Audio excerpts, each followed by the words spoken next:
wabarakatuh. Waalaikumsalam warahmatullahi wabarakatuh. Bu, di sini saya ingin mewawancara Ibu. Sebelumnya perkenalkan, nama saya Juraida dari Fakultas UBI.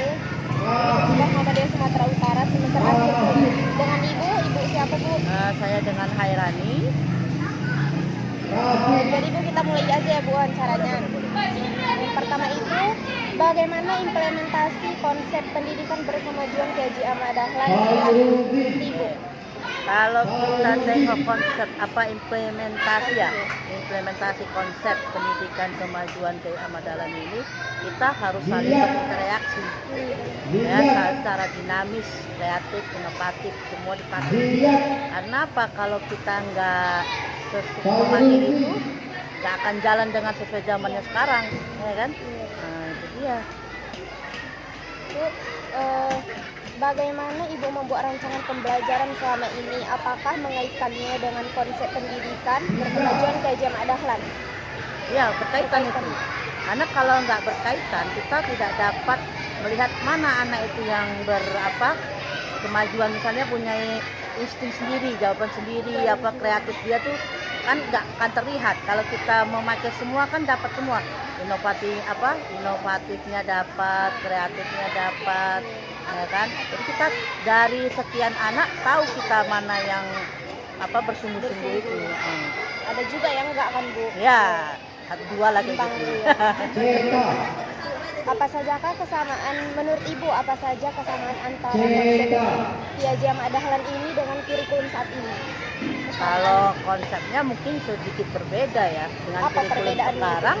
Kalau dulu kan kita memakainya ini keseimbangan, interaksinya ada. Iya. Kalau kurikulum sekarang kan kita pakai macam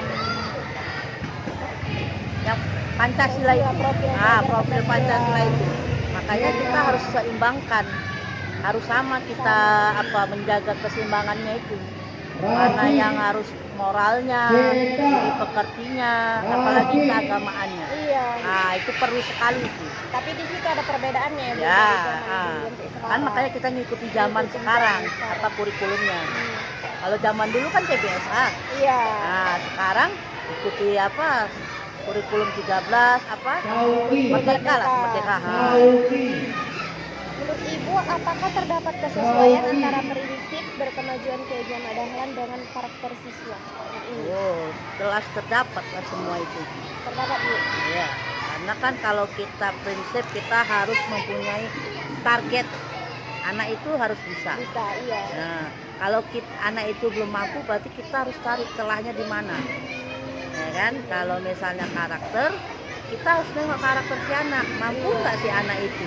Kalau kita dapat anak yang bakatnya misalnya kurang, gimana cara kita harus mengajari dia pelan-pelan. Iya. Kalau dapat anak yang IQ-nya tinggi, enak. Kalau yang agak rendah ya, susah. kita harus ngajari dia pelan-pelan. Nah, itu dia. Menurut Ibu, bagaimana relevansi konsep berkemajuan K.J. Ahmad Dahlan ini dalam penyelenggaraan pendidikan kita? Itu harus memadukan konsepnya, harus sama-sama bekerja sama. Kita menerapkan di kelas itu, kita bagaimana memadukannya antara ilmu agamanya dengan ilmu umum. Iya. Semua harus berinteraksi semua. Kalau kita ngajari agama ke Muhammadiyah, mereka harus tahu kayak mana itu misalnya kita gotong royong. Iya. Nah, kayak mana kita mau toleransi. Kalau kita nggak ada toleransi, orang nggak akan tahu kayak mana bersosialisasi sama masyarakat lain kan. Iya. Nah, itu karena dia. dari zaman dulu K.J. Ahmad Dahlan itu gotong royong itu kan penting kan. Sekarang Iya. ya. Selalu kan kalau kita dari gotong royong kan kita dari warga satu dengan warga lain kan nggak kenal. Iya. Dengan adanya gotong royong kerja bakti, semua kenal. Nah, itulah dampaknya. Berarti relevan ya Bu? Iyalah. Relevan. Ada kan semua berkesinambungan dia. Karena ada perubahan kurikulum yang berbeda. Iya, tinggal kitanya ngikuti arus.